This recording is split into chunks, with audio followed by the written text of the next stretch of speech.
குரு astro divine நேயர்கள் அனைவருக்கும் வணக்கம். 8ஆம் தேதி ஏப்ரல் 2026 மேஷம், ரிஷபம், மிதுனம் 3 ராசியான தினப்பலன்.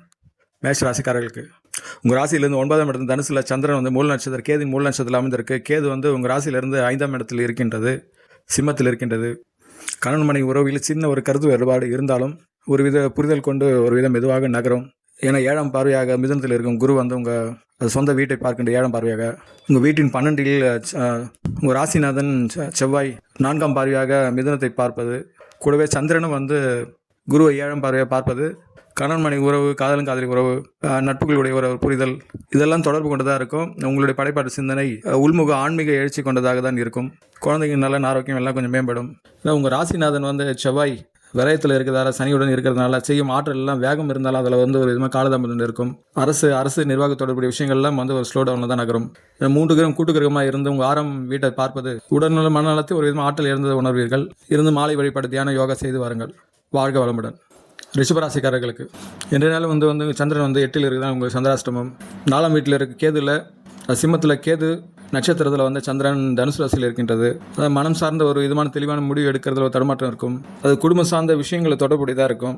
அப்படி யோசித்து நீங்கள் செயல்படுற மாதிரி இருந்தால் அது வந்து ஒரு குழப்ப நிலை கொண்டு தான் இருக்கும். போதி மட்டும் இன்றைய நாள் வந்து எந்த முடிவு எடுக்காமல் தவிர்த்து கொள்ளுங்கள். ஏன்னா சந்தாஷ்டம காலம் வந்து உங்கள் தேய்பிறை சந்திரனாக இருக்கின்றது. உங்கள் ராசிநாதன் 12 விரயத்தில் இருக்கிறதுனால் பொழுதுபோக்கு, சுகம், ஆடம்பர விஷயங்கள் எல்லாமே அந்த ஒரு சிந்திக்கும் சிந்தனையில் ஒரு விதமான விரயம் கொண்டதாக மாறும். அதனால் இன்றைய நாளில் லாலை வழிபாடு தியான யோகா செய்து அமைதியாக கடந்து செல்லுங்கள். வாழ்க வளமுடன். மிதுன ராசிக்காரர்களுக்கு உங்கள் ராசியிலிருந்து 7ஆம் இடத்துல சந்திரன் வந்து மூல நட்சத்திரம், கேதுவின் மூல நட்சத்திரத்தில் இருக்குது. கேது வந்து உங்கள் வீட்டில் இருந்து 3ஆம் இடத்தில் இருக்கின்றது. உங்கள் வீட்டிலே வந்து குரு இருக்குது. செவ்வாய் 4ஆம் பார்வையை பார்க்கிறது, சந்திரன் வந்து 7ஆம் பார்வையை பார்க்கின்றதுனால் குடும்பம் சார்ந்த விஷயங்களில் ஒரு நல்லது நடக்கிற சூழலில் ஒரு விதமான குழப்ப நிலையும் அங்கே இருந்து கொண்டு இருக்கும். உங்களோட வயது குறைந்தவங்களுடைய அவங்க சார்ந்த விஷயங்கள் நினைக்கும் போது ஒரு விதமான குழப்ப நிலை உண்டாகும். தாய் வழி உறவு சார்ந்த விஷயங்களை ஒரு இது மனம் சார்ந்த, உடல் சார்ந்த ஒரு இது அழுத்தத்தையும் உணர்வீர்கள். ஏன்னா 9 மீனத்தில் வந்து 3 கிரகம் கூட்டு கிரகம் இருந்து அது 7ஆம் பார்வையாக அவங்க 4ஆம் இடத்தை பார்க்கின்றதுனால அந்த அழுத்தம் வெளிப்படுவதாக இருக்கும். எல்லா ஒரு விதமான தாமதம் கொண்டு நகர்வதாக இருக்கும். கணவன் மனைவி உறவு, காதலன் காதலி உறவு, நட்புகளுடைய தொடர்பு விஷயங்கள்லாம் வந்து ஒரு விதமான வேகம் கொண்டு இருந்தாலும் அதில் வந்து பொறுமையாக இருக்கும். ஒரு விதம் குழப்பம் கொண்டு நகரும்.